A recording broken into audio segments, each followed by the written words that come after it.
Believe it or not, the interest rate cuts are not the magic solution to what we have going on in the current real estate market.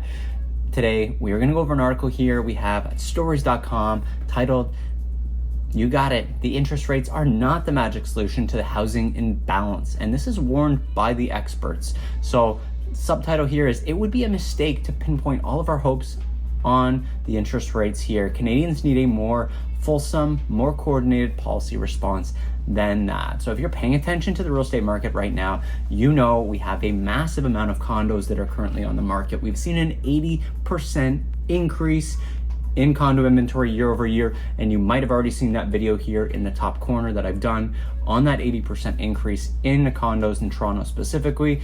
But what we're seeing is we're not seeing a lot of activity happen, even though we have seen 2 back-to-back interest rate cuts from the Bank of Canada, a quarter point each.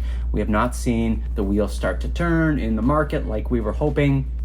I thought maybe just that first rate cut would get a little bit of the wheels turning, definitely the second, but we have got nothing happening at all. So it seems like the Bank of Canada is now really committed to making more interest rate cuts at every announcement as we get throughout the course of the year here. Before we get into the article, if you want to discuss real estate with me in the Greater Toronto area, you can text me at the number here on the screen. We can have that one-on-one discussion together.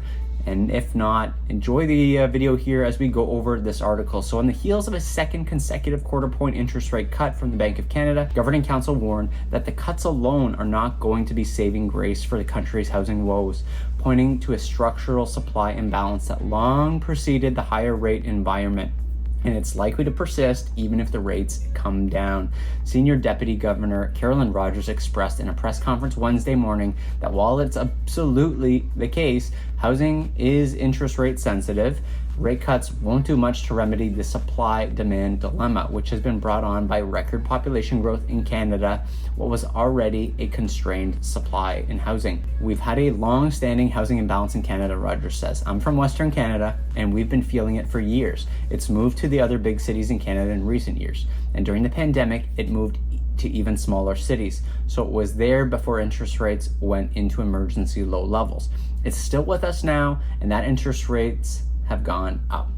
On the supply side of things, the Vice President and Chief Economist at the Atlas Group, Peter Norman, tells Stories.com that rate cuts, while certainly sending important signals to the market, will take time to make an actual impact on home building itself.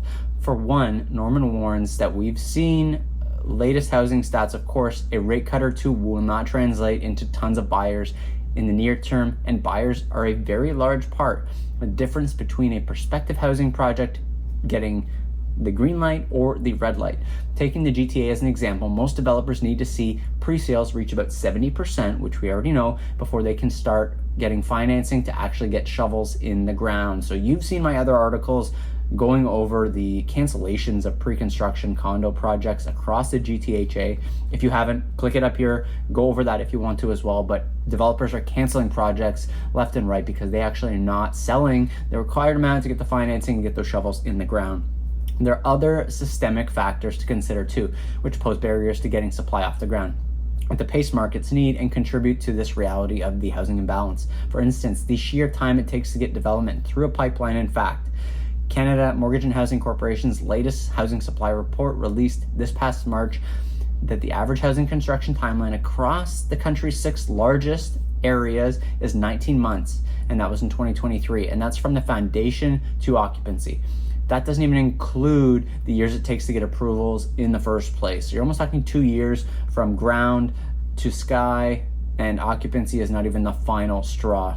Now, what I will say, because I think that it's an important point, is that we have built up ourselves into aspects of the structural problems with the issues in the planning systems that date back decades, or certainly a decade or more. In key markets like Vancouver and Toronto, Norman says, we haven't planned for enough of the type of housing that people actually want, and we plan for too much of the type of housing that people have shown certain need for in the short term because we have these imbalances, but aren't fundamentally what we actually need. As an example, he points to the millennials who are at the precipice of their life stage, wanting to move out of the apartment and start into a home, but are not able to find a house at a price point that they can actually manage.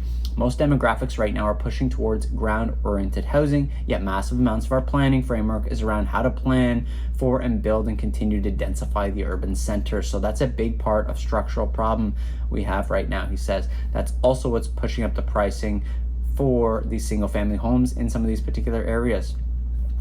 Now, circling back to interest rate cuts, the buzzword for the moment, Norman says, is there's plenty of opportunity for the Bank of Canada to cut once, maybe even twice over the remainder of 2024. And while he's firmly of the belief that the cuts will be helpful in terms of improving the market itself, he underscores that they are not likely to remedy some of these long-term standing pain points that we have.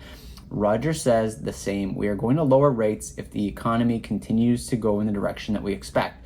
That'll have some effect. That'll help on the housing, but it isn't the magic solution, she says. It would be a mistake to pin all of the housing hopes on these interest rates right now. Canadians need more fulsome, more coordinated policy response than that. So you've heard it here and from multiple sources. The interest rates are not necessarily going to just make the wheel start turning again. We need something else to happen. And a lot of it is going to come down to the type of housing that is actually available. There's a lot of condos that are on the market. There's a lot of condos with bad layouts that are on the market. And when it comes to these detached or freehold properties, the sellers have not lowered their prices on those yet because they have maybe paid a premium, or they're just not willing to sell them for that much closer to the condo or the freehold or the townhouse section, depending on what type of house it is. So we're kind of stuck at a standstill here until the condos become extremely cheap. We can't really see the rest of the housing categories fall into place. So if you're looking to get in the market, the condo market is absolutely saturated. You can get yourself a really good deal. You can find a desperate seller right now who needs to sell. There are some of those out there. So maybe consider looking hard to find a good layout with a desperate seller. But ultimately, we have to figure out what makes the most sense in this market. And it's going to be lowering these interest rates to a point at which it gets the wheels turning, but also getting somebody to utilize a lot of these units that have really poor layouts. Maybe the investors get back in once the rates get low, but only time will tell. Let me know what your opinion is in the comment section down below. Would you get into the market right now? Would you get in with a condo? Would you wait to see if there's a little bit more of a correction that happens here? Because we have seen prices just maintain the stickiness over the last couple of years here. We haven't seen them really fall off a cliff that some might have expected with the poor economic situation that we're in. If you want to chat real estate, feel free to text me at the number here on screen. We can always chat about it one-on-one. If you want to book a one-on-one appointment and you prefer to do a virtual consultation with me, you can click the first link in the description box down below, and we can always go over your specific real estate market or your specific situation. Thank you so much for watching another video. My name is Mike Carpino, and I will see you in the next one. Bye for now.